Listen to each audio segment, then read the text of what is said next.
மக்கள் தொகை கணக்கெடுப்பு மத்திய அரசு தான் எடுக்க வேண்டும் என்று இருக்கிறது. எப்போ 48 கொண்டு வந்த சட்டம் அது. அது நியாயம்தான். மக்கள் தொகை கணக்கெடுப்பு நடத்துவது மத்திய அரசு தான் எடுக்கணும். ஆனால் அதன் பிறகு வந்த எத்தனையோ தீர்ப்புகள் வந்திருக்கிறது, எத்தனையோ சட்டங்கள் புதியதாக வந்திருக்கிறது. அந்த சட்டங்கள் எல்லாம் வைத்து பார்த்தால் மாநில அரசுக்கு முழு அதிகாரம் இருக்கிறது. அதில் மிக மிக ஒரு முக்கியமான சட்டம் The Collection of Statistics Act 2008. 2008 ஒரு சட்டம் வந்தது நாடாளுமன்றத்தில், The Collection of Statistics Act. இது பேர் Statistics Act 2008. இது மிக மிக முக்கியமான ஒரு சட்டம். இது இந்த சட்டத்தில் என்ன சொல்லுதுன்னா,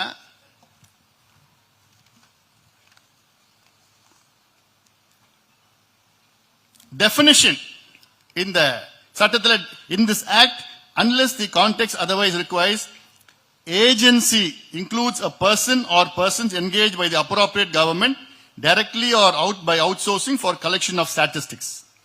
B, appropriate government means, appropriate government na enna solranga,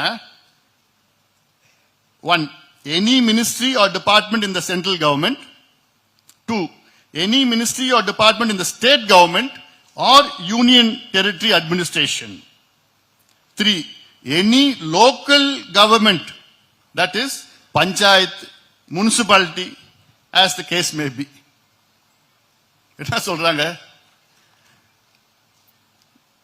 பஞ்சாயத்துக்கும் இந்த அதிகாரம் இருக்கிறது, முனிசிபாலிட்டிக்கும் இந்த அதிகாரம் இருக்கிறது, மாநில அரசுக்கும் இந்த அதிகாரம் இருக்கிறது என்று 2008 வந்த ஸ்டாட்டிஸ்டிக்ஸ் ஆக்ட் படி சொல்றாங்க.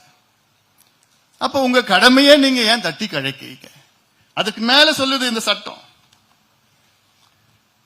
இதுல கலெக்ஷன் ஆஃப் ஸ்டாட்டிஸ்டிக்ஸ் சொல்லுது. Statistics data. நம்ம கேட்கறது டேட்டா தான் கேட்கிறோம். உச்சநீதிமன்றத்தில் சமீபத்தில் 10.5 விழுக்காடு ரத்து பண்ணதுக்கு காரணம் என்னன்னா, தரவுகள் சரியான முறையில் இல்ல, தரவுகள் வைத்து நியாயப்படுத்துங்க. கொடுக்கலாம், ஆனா தரவுகள் வைத்து நியாயப்படுத்துங்க, டேட்டா. ஆனா அதே உச்சநீதிமன்றம் 10% இடபிள்யூஎஸ் கோட்டாவுக்கு எந்த டேட்டாவும் இல்ல, அது பரவாயில்லைன்னு சொல்லிட்டாங்க. அது பரவாயில்ல, டேட்டா இல்லைன்னா பரவாயில்ல, 10% கொடுத்துட்டு போயிடலாம். ஆனா இதுக்கு 10% டேட்டா கொடுத்தாதான். இப்படி எல்லாம் இருக்கிற சூழல், அதுல டேட்டா கலெக்ஷன் ஆஃப் டேட்டா எப்படி பண்ணணும்னு கேட்கிறாங்க. தி அப்ரோப்ரியேட் கவர்மெண்ட், அப்ரோப்ரியேட் கவர்மெண்ட்னா யார் சொன்ன? இப்போ மத்திய அரசு, மாநில அரசு, முனிசிபாலிட்டி, கார்பரேஷன், லோக்கல் பாடி, இவங்க தான் கவர்மெண்ட், அப்ரோப்ரியேட் கவர்மெண்ட். இவங்க by notification in the official gazette direct that the statistics on economic, demographic, social, scientific and environmental aspects shall be collected through a statistical survey or otherwise, and thereupon the provisions of the act shall apply in relations to those statistics. அப்ப இந்த ஒரு சட்டம் அந்த தரவுகள்லாம் எடுத்தா இந்த சட்டத்தின் மூலம் காப்பாற்றப்படும் சொல்லுது. இதை யாருக்கும் தடை பண்ண முடியாது. எல்லா உரிமையும் மாநில அரசுக்கு இருக்கும், மாநில அரசுக்கும் இருக்கிறது. தெளிவா சொல்லிட்டு இருக்கிறாங்க. அதுல C-ல whereas the state government or union territory administration or any local government has issued a direction under this section for the collection of statistics related to any matter, the central government shall not issue any similar direction for so long as the collection of such statistics by the state government remain to be completed. என்ன சொல்றாங்க? ஒரு மாநில அரசு இது போன்ற data எடுக்கிறதுனா மத்திய அரசு இதுல தலையிடக்கூடாதுன்னு சட்டம் சொல்லுது. இதுக்கு மேல என்ன செய்யணும்? தூங்குறவங்களை எழுப்பலாம்.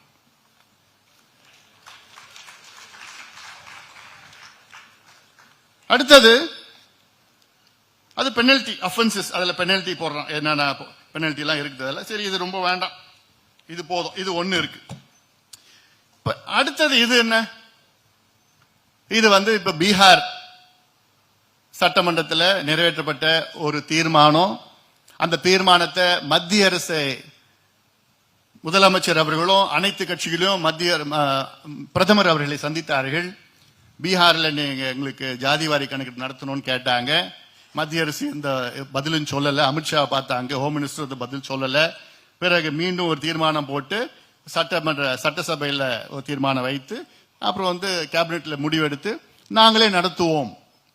6 மாதத்துக்கு பிறகு கேட்டாங்க, 6 மாதத்துல கொடுக்கல, நாங்களே நடத்துவோம் சொன்னாங்க. பிறகு நடத்த ஆரம்பிச்சாங்க. அப்புறம் தடை போட்டாங்க இனிஷியலா ஹைகோர்ட்ல, பீகார் ஹைகோர்ட்ல. அந்த தடையும் ரத்து பண்ணிட்டாங்க. அவங்க எதிரிகள் உச்ச நீதிமன்றம் போனாங்க. எதிரிகள் நான் சொல்லி சமூக நீதி எதிரிகள் உச்ச நீதிமன்றம் சென்றார்கள். உச்ச நீதிமன்றமும் நீங்க பீகார் உயர்நீதிமன்றம் திரும்பி வாங்கன்னு சொன்னாங்க. மறுபடியும் உயர்நீதிமன்றத்துக்கு வந்தாங்க. உயர்நீதிமன்றத்தில் எந்த தடையும் கொடுக்கலாம். இதுதான் இந்த தீர்ப்பு. தெளிவான தீர்ப்பு. இது அவ்வளவு அழகான தீர்ப்பு. இந்த தீர்ப்புல சொல்றாங்க நிறைய இருக்கு. the competence of the state legislature என்னன்னு, மாநில சட்டமன்றத்திற்கு எந்த அதிகாரம் இருக்கிறது என்று பீகார் உயர் நீதிமன்றம் தீர்ப்பு கொடுத்திருக்கிறது. the competence of the state legislature. as for the competence or rather lack of it, the petitioner rely on entry 69. இதெல்லாம் வேண்டாம், இதெல்லாம் carry out the present exercise which is akin to census carrying out இதெல்லாம் சொல்லிட்டு இருக்காங்க. இதுல the state also relies on collection of statistics act 2008 இதெல்லாம் mention பண்றாங்க. மாநில அரசு நான் சொன்ன இப்ப 2008 ஸ்டாட்டிஸ்டிக்ஸ் ஆக்ட் இருக்குல்ல, அந்த ஆக்ட் படியும் மாநில அரசுக்கு உரிமை இருக்கிறது என்று பீகார் மாநிலம் அந்த வழக்குல குறிப்பிட்டிருக்கிறாங்க. இதெல்லாம் mention பண்ணிருக்கிறாங்கல்ல. The state also plays heavy reliance on judgment in the Indira Sawhney case எல்லாம் சொல்லியிருக்கிறாங்க. அடுத்தது 44 அதுல, if the state machinery is put to use for collecting empirical data which we have found is possible and constitutionally permissible, the appointment of a commission or a power to such appointment of commissions cannot deprive the state from carrying out survey. என்ன சொல்றாங்க இதுல, ஒரு கமிஷனை வச்சு நீங்க இதை பண்ணுங்க, அந்த கமிஷனை யாராலும் தடுக்க முடியாது. யார் சொல்றா? பீகார் உயர்நீதிமன்றம் சொல்லுது. We specifically noticed that Karnataka state had brought in an amendment by way of section 9 to conduct survey of social and education status of citizens of India. Karnataka 2015 Siddaramaiah அப்போ முதலமைச்சர் நேரத்தில் கொண்டு வந்தாங்க. அப்போ ஒரு கமிஷன் கொண்டு வந்தாங்க. The appointment of a commission is one of the modes for identifying backward communities, and the collection of empirical data by the government is only furthering the process of upliftment of the backward communities, which data collected could also be placed before the commission for an independent recommendation. இவங்க சேர்க்கலாம், கழிக்கலாம், ஏத்தலாம், வரலாம். அடுத்தது முக்கியமானது, இது 49 முக்கியமானது. இதுல the question is whether entry 69 prohibits any survey to be conducted which could also result in enumeration of details collected under the Census Act 1948. In this context, we have to specifically notice the collection of Statistics Act 2008. Census Act 48 வந்தது. அதுக்கு பிறகு வந்ததுதான் Statistics Act 2008. அது அதுக்கு தான் முக்கியத்துவம் கொடுக்கணும்னு உயர்நீதிமன்றம் சொல்லிட்டு இருக்காங்க.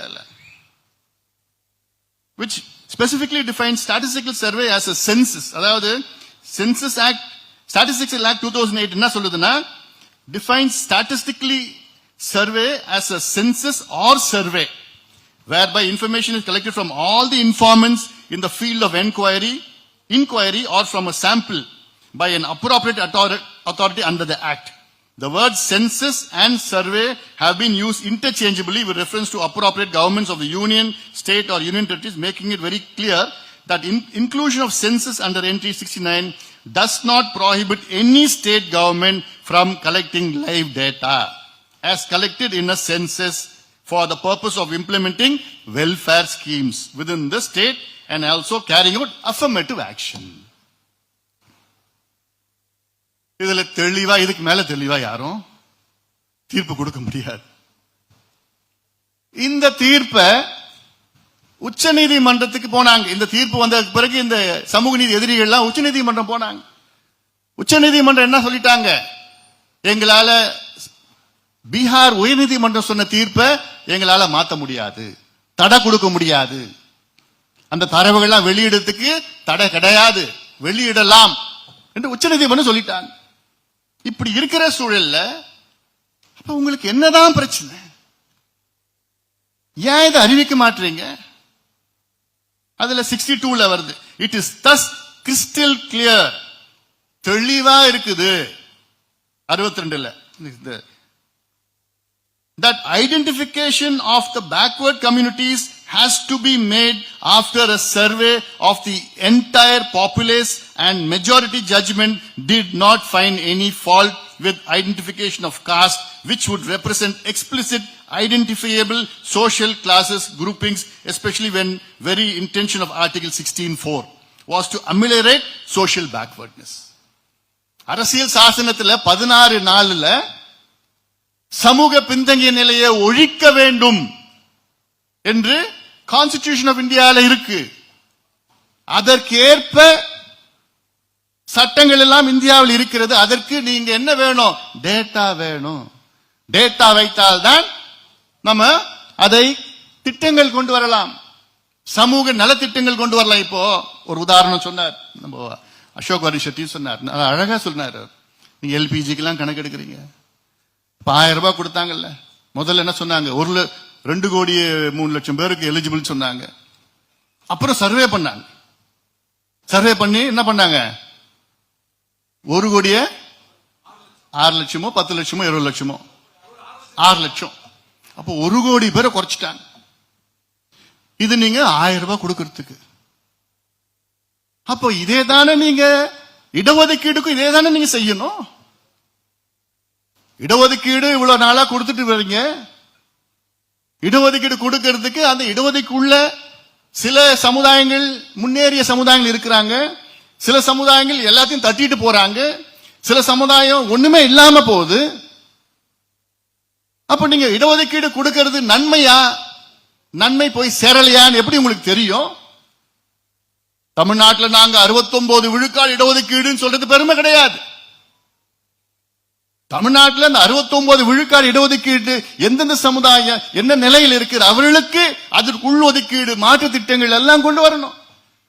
இடஒதுக்கீடு என்பது ஒரு சமூக நீதிக்கு ஒரு அடித்தளம் தான், ஆனால் அதுதான் முழுமை கிடையாது. இப்ப ஒவ்வொரு சமுதாயத்துக்கு அவங்க பின்தங்கிய நிலை தெரிஞ்சுன்னா இடஒதுக்கீடு ஒரு பக்கம், அந்த சமுதாயத்திற்கு ஏற்ப திட்டங்கள் கொண்டு வர்றது மறுபக்கம். இப்போ அசோக் வர்தன் ஷெட்டி சொன்னாரு, 2008ல 9 ஆய்வு நடத்தினாங்க. அப்போ தமிழ்நாட்டில் உள்ள வீடு நிலைப்பாடு, குடிசைகள் எத்தனை மாவட்டத்தில் இருக்கு, எத்தனை குடிசைகள் இருக்கு கணக்கு எடுத்தாங்க. அந்த கணக்குப்படி அவர் மாவட்டங்கள்லாம் சொன்னார். உங்களுக்கு 15 மாவட்டம் சொன்னார். தமிழ்நாட்டில் அதிகமா குடிசை உள்ள மாவட்டம் 15 மாவட்டம் எங்க இருக்கு? வட தமிழ்நாட்டில் தான் இருக்கு. விழுப்புரம், கடலூர், திருவண்ணாமலை, காஞ்சிபுரம், நாகப்பட்டினம், அரியலூர், தருமபுரி, சேலம், வேலூர். அப்ப என்ன நீங்க செய்யணும்? ஒரு நல்ல அரசு உண்மையிலே உங்களுக்கு உணர்வுபூர்வமான நிர்வாகம் செய்ய வேண்டும் என்று எண்ணம் இருந்தால் அது என்ன செய்யணும்? நீங்க வட தமிழ்நாட்டில் யார் வாழ்ந்துட்டு இருக்கிறா? வன்னியர்களும் தாழ்த்தப்பட்ட சமுதாயம் வாழ்ந்து கொண்டிருக்கிறார் அதிக அளவில். இந்த 2 சமுதாயம் சேர்ந்தால் தமிழ்நாட்டுடைய 40 விழுக்காடு மக்கள் தொகை. 40% of the Tamil Nadu's population comprises of 2 communities. இந்த 40 விழுக்காடு மக்கள் வளர்ச்சி பெற்றால் தானாக தமிழ்நாடு முன்னேறும். இது சாதாரண simple economic formula. Simple economic formula. இதைத்தான் ஐயா பல ஆண்டுகளாக சொல்லி வருகிறார்கள். ஆனா உங்களால அது செய்ய முடியல. என்ன தடுக்குது உங்களை? என்ன தடுக்குது? இது குடிசை மட்டும் கிடையாது. கடந்த 30 ஆண்டு காலமாக நீங்க கல்வியில் எடுத்தீங்க, 10வது 11வது 12வது தேர்வு முடிவுகள்ல கடைசி 15 மாவட்டம், அது கடைசி மாவட்டம் இப்ப 38 மாவட்டங்கள் இருக்கு. 38வது மாவட்டம் விழுப்புரம், 37வது திருவண்ணாமலை, 36வது காஞ்சிபுரம், 35வது சேலம். இப்படி கடைசி 15 மாவட்டம் ஏதோ 1 வருஷம் 2 வருஷம் 3 வருஷம்னா பரவாயில்ல, 30 வருஷமா இப்படிதான் இருக்குது. அதுக்கு நீங்க என்ன செஞ்சீங்க? ஒண்ணும் செய்யல. இந்த 15 மாவட்டம் ஹியூமன் டெவலப்மெண்ட் இண்டிசஸ். அதுல கடைசியில இருக்கு தமிழ்நாட்டில். என்ன செஞ்சீங்க? ஒண்ணு இல்ல. பர் கேபிட்டா இன்கம் இந்த 15 மாவட்டம் கடைசியில இருக்கு. வேலை வாய்ப்புல கடைசியில இருக்கு. ஆனா ஒண்ணுத்துல மட்டும் முதல்ல இருக்கு, டாஸ்மார்க் விற்பனையில். அப்போ நீங்க இதற்கேற்ப திட்டங்கள் நீங்க கொடுக்கணும் இல்லையா? Focus on this issue. இதுக்காகத்தானே வேணும் ஜாதிவாரி கணக்கெடுப்பு. ஜாதிவாரி கணக்கெடுப்புனா ஜாதின்னா கெட்ட வார்த்தை கிடையாது. முதலமைச்சர் சுத்தி இருக்கிற சில முற்போக்குவாதிகள்லாம் நீங்க ஜாதிவாரி கணக்கெடுப்பு நடத்தினா அதுல அரசியல் வந்துடும். நீங்க செய்யலனா தான் அது அரசியல் வரும். நீங்க செஞ்சாத அரசியல் கிடையாது, அது சமூக நீதி. நீங்க செய்யாம இருக்கிறது தான் அது அரசியல். அது நீங்க புரிஞ்சுக்கணும். அதுல இன்னொன்னு என்ன, உச்சநீதிமன்றம் தீர்ப்பு 2010 வந்த தீர்ப்பு. எதுக்கு தீர்ப்பு? தமிழ்நாட்டில் ஏன் 69 விழுக்காடு இடஒதுக்கீடு தமிழ்நாட்டில் மட்டும் ஏன் கொடுக்கறாங்க? Karnataka state SV Joshi versus state of Karnataka ஒரு வழக்கு போட்டாங்க. அதுல கர்நாடகாவில் 50 விழுக்காடுக்கு மேல கொடுக்கணும்னு கேட்டாங்க. அது உச்சநீதிமன்றம் போச்சு. அப்போ தமிழ்நாட்டையும் சொன்னாங்க, தமிழ்நாட்டில் மட்டும் 69 விழுக்காடு இருக்கிறது என்று. அதற்கு உச்சநீதிமன்றம் தீர்ப்பு எப்போ? 2010 கொடுத்த தீர்ப்பு என்னன்னு கொடுக்கறாங்கன்னா, அதுல கொஞ்சம் 5வது பகுதி.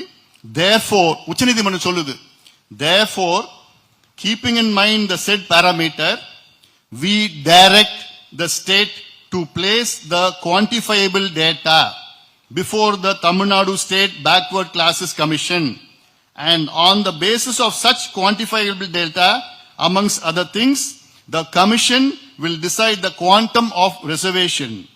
We are informed by the learned Solicitor General that such data in the form of reports which are subsequently prepared is already available.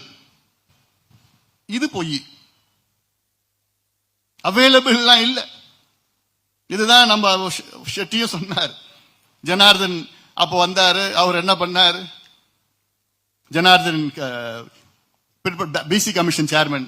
அவர் என்ன பண்ணார்? 1931 சென்சஸ் 68, 69, 70 எடுத்து சட்டநாதன் கமிஷனுடைய எக்ஸ்ட்ராபுலேஷனும் 84 வந்த அம்பாசங்கர் அவர்கள் கமிஷன் கொடுத்த அதுல உண்மையா எடுத்தார். 5 கோடி மக்களுடைய கணக்கெடுப்பு டோர் டு டோர் எனிமுரேஷன் பண்ணார். அப்போ அந்த கணக்கெடுப்பு இது எல்லாம் எக்ஸ்ட்ராபுலேட் பண்ணி ஜனார்தன் அவர்கள் ஒரு குறிப்பிட்ட நம்பர் கொடுத்து இது 69க்கு மேல வருதுன்னு அப்படின்னு சொல்லி இதை உச்சநீதிமன்றத்தில் கொடுத்தாங்க.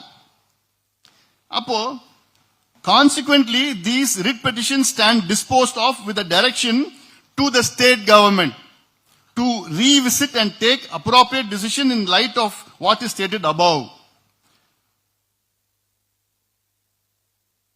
அப்போ எப்ப சொல்லிருக்காங்க? இத உச்சநீதிமன்ற தீர்ப்பு 2010 என்ன சொல்லிருக்காங்க? தமிழ்நாடு அரசு நீங்க உடனடியாக டேட்டா எடுத்துட்டு வாங்க. நீங்க டேட்டா எடுத்துட்டு வரலனா 1 வருஷத்துக்கு பிறகு உங்களுடைய இடஒதுக்கீடை நான் ரத்து பண்ணிடுவேன். 69 இடஒதுக்கீடு உங்களுக்கு கிடையாது, 50க்குள்ள நான் அடக்கிடுவேன். இந்த 1 வருஷம் மட்டும் நான் 19 விழுக்காடு கூடுதலாக நான் அனுமதிக்கின்றேன் என்று 2010 கொடுத்த தீர்ப்பு. அதன் பிறகுதான் மருத்துவர் ஐயா அவர்கள் கிட்டத்தட்ட 45-50 சமூக சமுதாய தலைவர்களை அழைத்து அன்றைய முதலமைச்சர் கலைஞர் அவர்களை கோட்டையில சந்தித்து 1 மணி நேரம் கிளாஸ் எடுத்தார். கிளாஸ்னா என்ன? உணர்வுபூர்வம் மனசுல இருந்து கொட்டினார், தெளிவுபடுத்தினார். இதெல்லாம் இருக்கு, பிரச்சனை வந்துடும், 69 விழுக்காடுக்கு பிரச்சனை வந்துடும் சொன்னார்.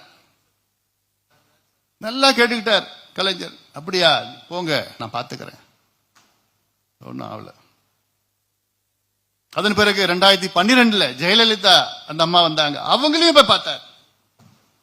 69 விழுக்காடுக்கு ஆபத்து வந்துடும், நீங்க எடுக்கலன்னா ஆபத்து. என்னைக்குமே அந்த உச்சநீதிமன்றத்தில் இந்த டெமோக்லிஸ் சோடுன்னு சொல்லுவாங்க, ஒரு கத்தி சுத்திட்டே கழுத்தை சுத்திட்டே இருக்கும், அது எப்போ வெட்டும் தெரியாது.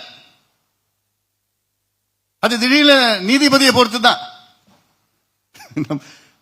ஷெட்டி அவர்கள் சொன்னது போன்ற எந்த நீதிபதி வராங்களோ அப்பதான். 10% இடபிள்யூஎஸ் தீர்ப்பு கொடுத்தாங்கல்ல, அந்த 5 நீதிபதிகளும் முன்னேறிய சமுதாயத்தை சார்ந்தவர்கள் தான். அப்ப எந்த நீதிபதி எப்படி வருவாங்கன்னு தெரிய போறது இல்ல. திடீர்னு ஒரு நீதிபதி வந்து போதும்பா 69 முடியாது 50 தான், ஏன்னா உங்ககிட்ட டேட்டா இல்ல நாளைக்கு சொன்னாங்கன்னா அப்ப நீங்க என்ன பண்ணுவீங்க?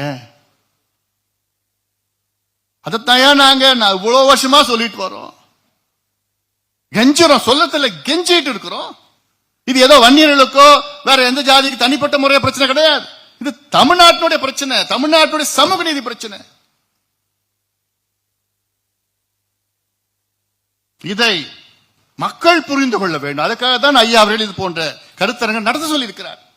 மக்களுக்கு முதல்ல தெரியணும். மக்களுக்கு பாதி இல்ல, 95 விழுக்காடு மக்களுக்கு என்னன்னு கூட தெரியாது. ஏன் அரசியல் தலைவர்களுக்கே தெரியாது, மக்கள் என்ன பண்ணுவாங்க பாவம். ஏன்னா இதெல்லாம் எங்க ரத்தத்தில் ஊறி இருக்குது. இதெல்லாம் நாங்க பேசுறது மேடை பேச்சு கிடையாது, உணர்வுபூர்வமா பேசிட்டு இருக்கிறோம். இந்தியா முழுவதும் நான் பல மாநிலங்களுக்கு நான் போயிருக்கேன், தமிழ்நாட்டில் எல்லா ஊருக்கும் நான் போயிருக்கேன். அங்க இருக்கிற மக்களுடைய நிலையை நான் தெரிஞ்சிருக்கிறேன். நான் எங்களோட நோக்கம் என்ன? அவங்க முன்னேறணும். என்னென்ன வாய்ப்பு கொடுத்தாலும் எல்லா வாய்ப்பு கொடுத்து முன்னேற்றணும், எல்லா வழியிலும் முன்னேற வேண்டும். அதான் உண்மையான முன்னேற்றம்.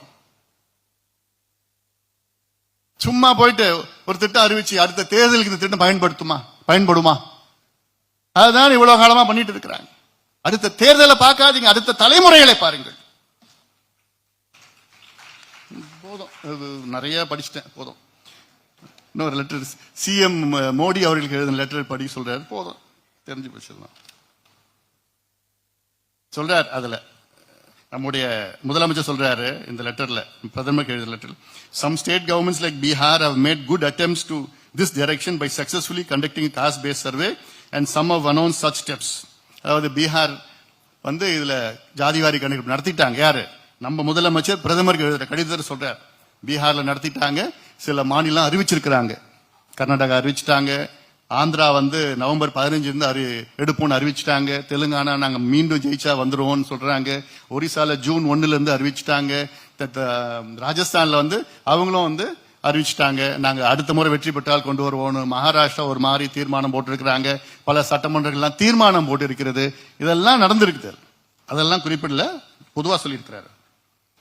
Although these states specific initiative and their data outcomes are very useful in providing insights into our society and its needs, they lack the advantage of a nationwide comparability of inputs and process.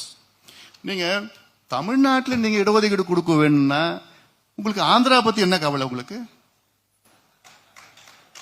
Karnataka பத்தி உங்களுக்கு என்ன கவலை? இல்ல மகாராஷ்டிரா பத்தி உங்களுக்கு என்ன பிரச்சனை? அது சொல்றாரு, நேஷன் வைட் கம்பேட்டபிலிட்டி வேணுமா? ஏன் நீங்க தமிழ்நாட்டில் தானே கொடுக்க போறீங்க? இங்க தமிழ்நாடு நமக்கு வேற சிறப்பு 69 விழுக்காடு வேற இருக்கிறது.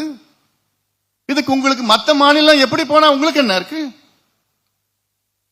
In addition, they lack the statutory stamp without a legislative backing for such data collection, since census as a subject is in the union list. நான் இவ்வளவு விலைக்கு சொன்னேன்ல, சென்சஸ் ஆக்ட் 1948 அது யூனியன் லிஸ்ட் இருக்கு. சென்சஸ் வந்து மத்திய அரசு செய்யணும். ஜாதிவாரி கணக்கெடுப்பு என்பது சர்வே. ஷெட்டி அவர்கள் அழகா சொன்னார், சர்வேக்கும் சென்சஸ்க்கும் வித்தியாசம் இருக்கு. நம்ம கேட்கறது சர்வே, சென்சஸ் நம்ம கேட்கல.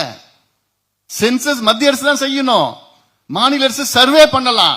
ஸ்டாட்டிஸ்டிக்கல் ஆக்ட் 2008 படி தெளிவா சொல்லி இருக்குது. பீகார் தீர்ப்பு உறுதி செஞ்சிருக்கிறது.